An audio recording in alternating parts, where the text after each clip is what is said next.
Welcome back, friends. James Corbett here, CorbettReport.com. You're tuned into Questions for Corbett, and this week we're going to dip into the mailbag for a question from a listener, S, who writes, do the powers that should not be live in anarchy? Yes, they create rulers for others, but they live without rulers, and it seems to work very well for them over a very long period of time. Should be called malarchy. All right, thank you for that question, S. Actually, that is not only an apropos question, but a very astute one, and perhaps more so than it might seem at first blush.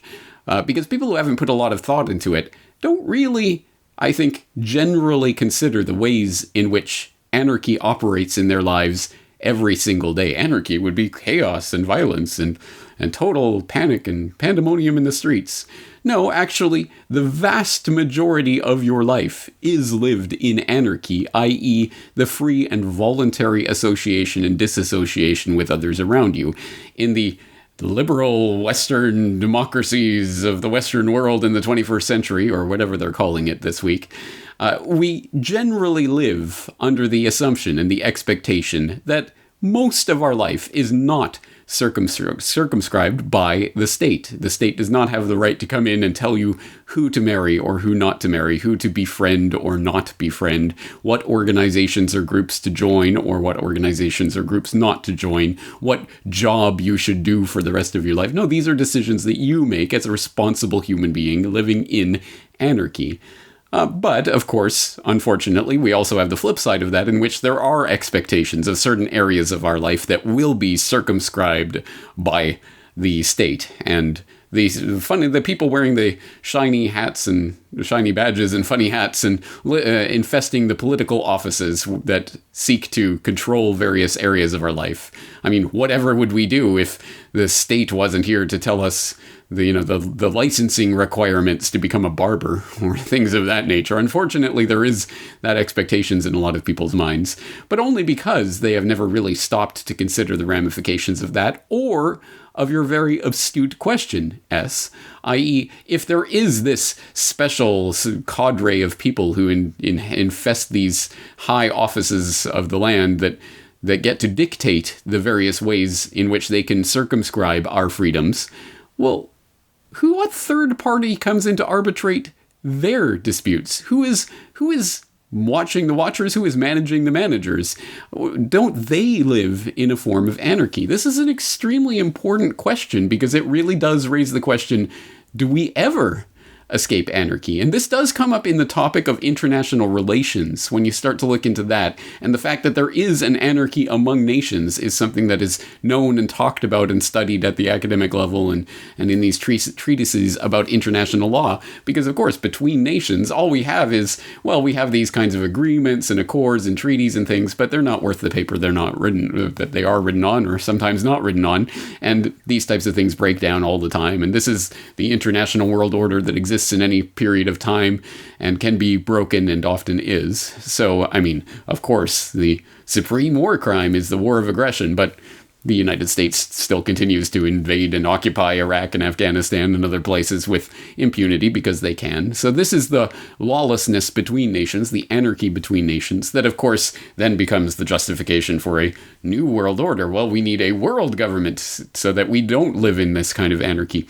But the real question is, do we ever really get out of anarchy? Is there such a thing as living outside of anarchy? There is always anarchy for some in certain conditions at the very least. And this is an important point. It does go to the heart of our political reality in the situation we're living in.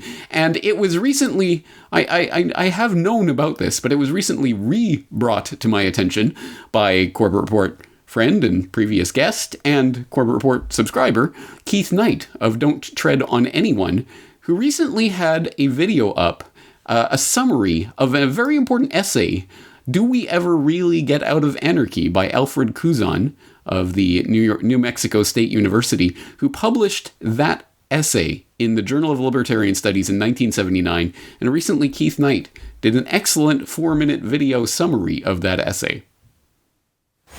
Welcome to Keith Knight, Don't Tread on Anyone. Alfred G. Kuzman of New Mexico State University writes, do we ever really get out of anarchy? He says that there's basically two types of anarchy.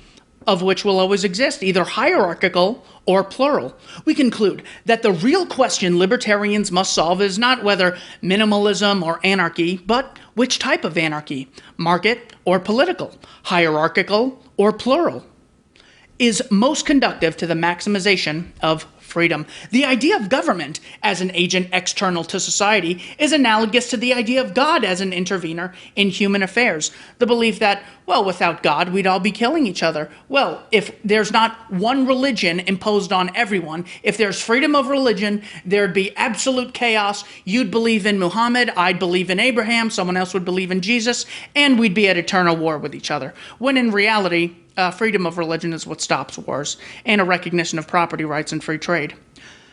That societies may have some form of organization they call government is no reason to conclude that those governments are empirical manifestations of the idea of government. In other words, there is no third party to make and enforce judgments among individual members who make up the third party itself.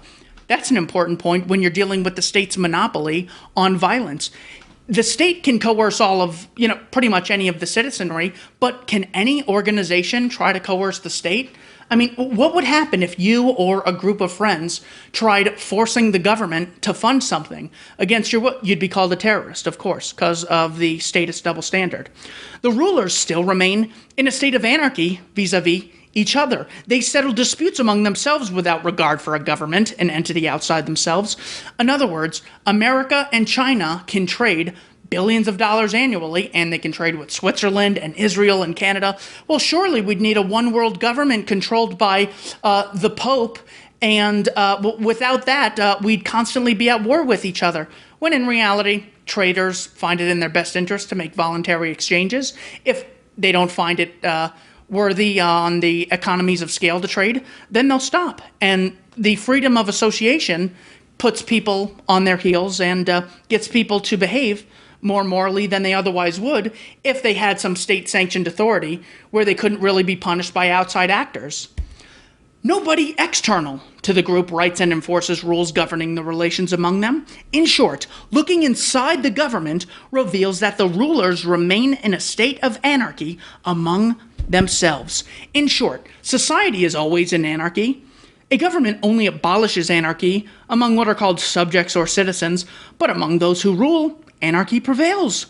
All relations are legally triangular, in that all members of society are forced to accept the rule of government in their transactions. He says, note, that the more hierarchical the government, the more government is run on the assumption of an ultimate arbiter. In other words, the bigger the government, the more likely the atrocities, the more power, the more coercive power in one hand, the worse it is. So that applies to world government, country government, state government, local, and county. Anyone given the right to rule over others is morally unjustified, and it's still anarchy because Brazil and Uganda are not under a one-world government. Ooh, there's terrible anarchy. Quick, have the UN run in and save us all. Murray Rothbard pretty much summarizes this point. Once one concedes that a single world government is not necessary, then where does one logically stop at the permissibility of separate states? If Canada and the US can be separate nations without being denounced as in a state of impermissible anarchy, why may not the South secede from the United States? New York from the State of the Union, New York City from the state. Why not Manhattan secede? Each neighborhood, each block, each house, each person. Thank you for watching Keith Knight, Don't Tread on Anyone. Once again, that is a video summary of the essay, Do We Ever Really Get Out of Anarchy by Keith Knight of Don't Tread on Anyone. If you are not following Keith Knight and his work, what are you doing? Please do so. He is on Minds.com. He's on BitChute.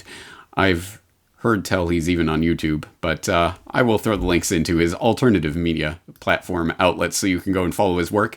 And of course, I will put in the link to the original essay by Alfred Couzon, Do We Ever Really Get Out of Anarchy, which does raise this important point. And in the introduction of that essay, which I'll read here, obviously, please go and read the full essay for yourself to really appreciate what he's saying here. But the introduction reads, a major point of dispute among libertarian theorists and thinkers today, as always, revolves around the age-old adage of whether man can live in total anarchy or whether the minimal state is absolutely necessary for the maximization of freedom. Lost in this dispute is the question of whether man is capable of getting out of anarchy at all. can we really abolish anarchy and set up a government in its place? Most people, regardless of their ideological preferences, simply assume that the abolition of anarchy is possible, that they live under government and that anarchy would be nothing but chaos and violence. The purpose of this paper is to question this venerated assumption and to argue that the escape from anarchy is impossible, that we always live in anarchy, and that the real question is what kind of anarchy we live under, market anarchy or non-market, political anarchy. Further, it is argued that political anarchies are of two types, hierarchical or plural. The more pluralist political anarchy is, the more it resembles market anarchy.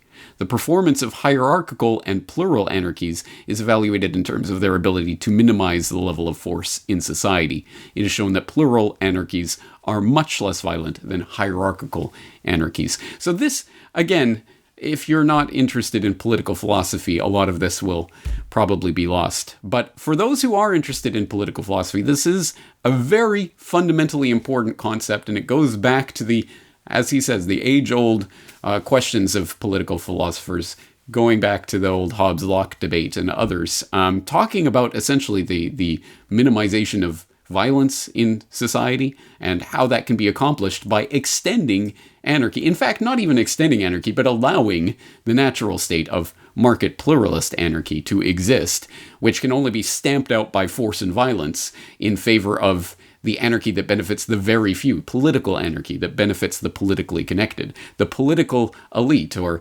parasites really, get to live in their version of anarchy and subject the rest of the human race to their version of authoritarianism. So it's an exceptionally important point and really does pertain to so much of what we talk about here. I will also throw in the link to Revisiting Do We Ever Really Get Out of Anarchy, which Alfred Couzon wrote in 2010 and was published in the Journal of Libertarian Studies again, in which he further elaborates on the concepts that he started talking about back in 1979. And in the opening of that essay, he talks about the unavoidability of anarchy. And he says, the reasoning that led me to conclude that the escape from anarchy is illusory goes like this. At best, the establishment of even a duly constituted government like that of the United States does no more than to abolish natural anarchy. In their relations with one another, everyone in his private capacity, that is, engaging in those activities regulated by the civil and criminal law, including those making governmental decisions, have recourse to Locke's known and indifferent judge, one endowed with both the authority and the power to settle disputes and punish offenders according to promulgated laws. In other words, government acts as a third party, regulating what are otherwise thought to be private matters, from the most intimate, like marriage and family life, to the most public, such as buying and selling in the open-air market, poised to intervene ex ante or ex post, whenever people cannot settle their affairs peacefully by mutual consent. However, a moment's thought makes it clear that those who share in the exercise of political authority are themselves lacking in precisely that feature. Those engaged in the making, interpretation, adjudication, and enforcing of the laws have no one to appeal to who at once legislates, judges, and compels obedience on them.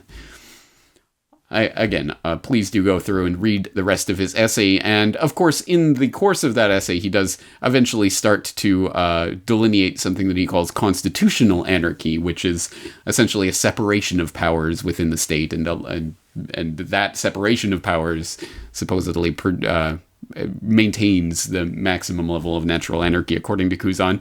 Make of that argument what you will. I tend to disagree, but I think the fundamental point that he is making is quite apt. That yes, there is anarchy at any given state of time. It's just a question whether it applies to the very few at the very top of the power pyramid, or whether it applies broadly to humanity.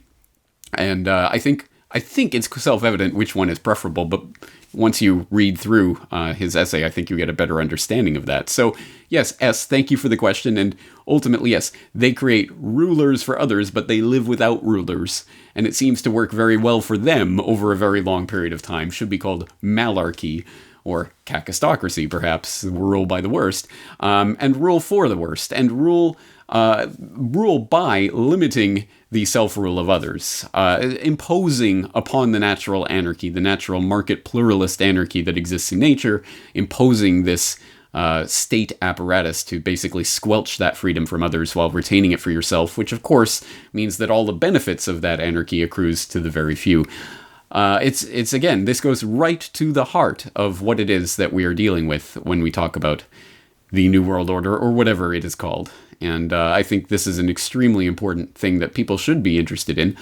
If you are, well, as I say, please go to the show notes and follow up. Obviously, exploring more of Keith Knight's work, but more to the point in this regard, reading through Kuzan's essays and following out from there, because of course that did generate a lot of commentary and back and forth in the field of political science that I think still is relevant to today. So, S, thank you very much for bringing that up. As I say, it was very interesting, the timing on your question, because it came up just shortly after I had viewed Keith Knight's video, and that prompted me to go back and reread the Kuzan essay and start thinking about this again. So as always, I'm interested to hear other people's opinions on this. And that's going to do it for today. This has been another edition of Questions for Corbett. Looking forward to answering another of your questions next week. And looking forward, as always, to talking to you again in the very near future.